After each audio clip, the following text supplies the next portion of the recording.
लेकिन बिहार के नेताओं के लिए स्टूडेंट और उनकी परीक्षा नहीं बल्कि वादे, दावे और ऐलान ज्यादा महत्व रखते हैं। इसलिए आज पूर्णिया में परीक्षा नहीं बल्कि रैली हो रही थी और लच्छेदार भाषण उसमें दिए जा रहे थे और चटपटे भाषण सुनने के लिए शौकीन लोग तालियां भी बजा रहे थे। इन भाषणों में विरोधियों पर चुन चुनकर हमले भी किए जा रहे थे। बिहार में जेडीयू, आरजेडी और कांग्रेस समेत 7 दलों की साझा सरकार बनने के बाद राज्य में यह पहली बड़ी रैली थी। रैली के लिए पूर्णिया को चुना गया था। कुछ महीने पहले ही गृह मंत्री अमित शाह ने पूर्णिया में एक रैली की थी। तो महागठबंधन की इस रैली को एक तरह से अमित शाह को दिया गया राजनीतिक जवाब भी कहा जा रहा है। महागठबंधन की रैली में आरजेडी और जेडीयू के बड़े नेता शामिल हुए। नीतीश कुमार समेत सभी नेताओं ने बीजेपी पर तीखा हमला किया, लेकिन सबसे ज्यादा चुभने वाला हमला तेजस्वी यादव ने किया। उन्होंने कहा कि बीजेपी में लीडर नहीं है, डीलर है।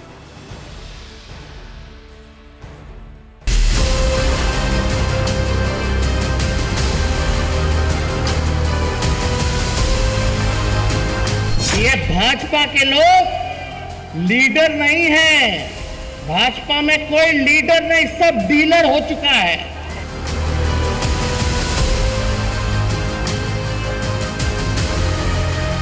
अरे कोई बिहार के विकास के लिए कोई काम किए हैं? यहां आकर के क्या क्या बोल दिए थे कि हम बिहार को मदद करेंगे।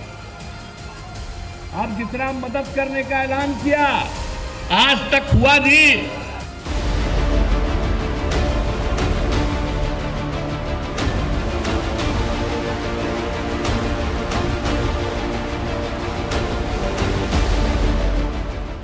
लालू जी कभी सांप्रदायिक शक्तियों के आगे घुटना नहीं टेका।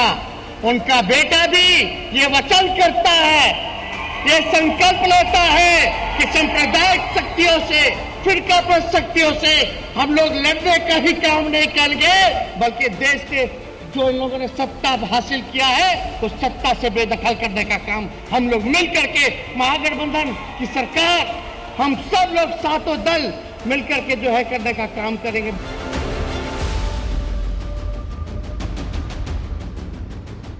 आप जान लीजिए 2024 का जब चुनाव होगा, चाहे ये इतना घूमे, 100 सीट भी नहीं इनको देश में मिलेगा, ये जान लीजिए।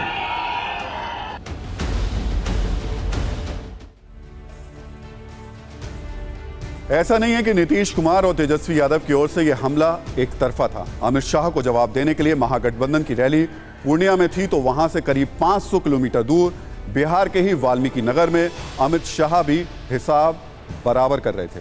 अमित शाह ने यहां भाषण की शुरुआत ये सवाल पूछकर की कि बिहार में जंगल राज से मुक्ति चाहिए कि नहीं।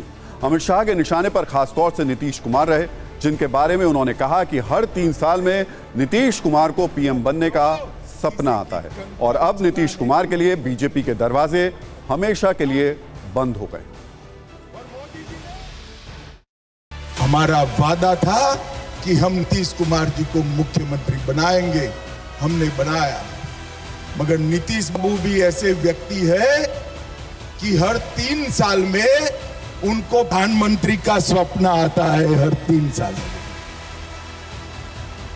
आपको भी मालूम है ना, और इसलिए पूरा जीवन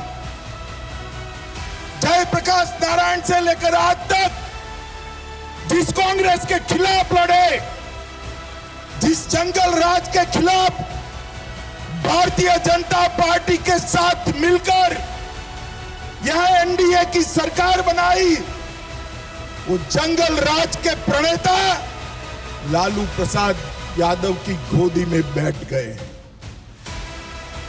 ये ठीक किया क्या? ठीक किया। और सत्ता के कारण कांग्रेस के सोनिया गांधी के चरणों में लेटे हैं। ये ठीक किया क्या? ठीक किया। नीतीश बाबू बहुत साल तक आराम गैराम कर लिए, अब भाजपा के लिए, आपके लिए भाजपा के दरवाजे हमेशा के लिए बंद कर दिए गए। और इस पर नजरिया 9 भी बता देते हैं, बिहार में शिक्षा और परीक्षा पर आज राजनीतिक रैली हावी रही। राजनीतिक दल चाहे कोई भी हो, विचारधारा कोई भी हो, रैली कहीं भी परीक्षा से ज्यादा महत्वपूर्ण नहीं हो सकती है। हो सकता है कुछ दिन में यह बात आम लोग भूल जाएं, लेकिन रैली के लिए परीक्षा टालने वालों को वो छात्र माफ नहीं करेंगे जिनकी परीक्षा स्थगित हो गई। बिहार के नेताओं को छात्रों के साथ जो आचरण करना चाहिए था वो उन्होंने बिल्कुल नहीं किया। बिहार के वो छात्र जो हमारे न्यूज़ मित्र हैं, उनसे आज हमारी ये खास अपील है कि आप शिक्षा के प्रति अपने नेताओं के एक्शन को नोट करके रखिए और इसे अपने मन में सेव भी कर लीजिए। फिर जब सही समय आए तो इनसे पूछिएगा जरूर कि राजनीतिक रैली ज्यादा जरूरी है या फिर परीक्षा।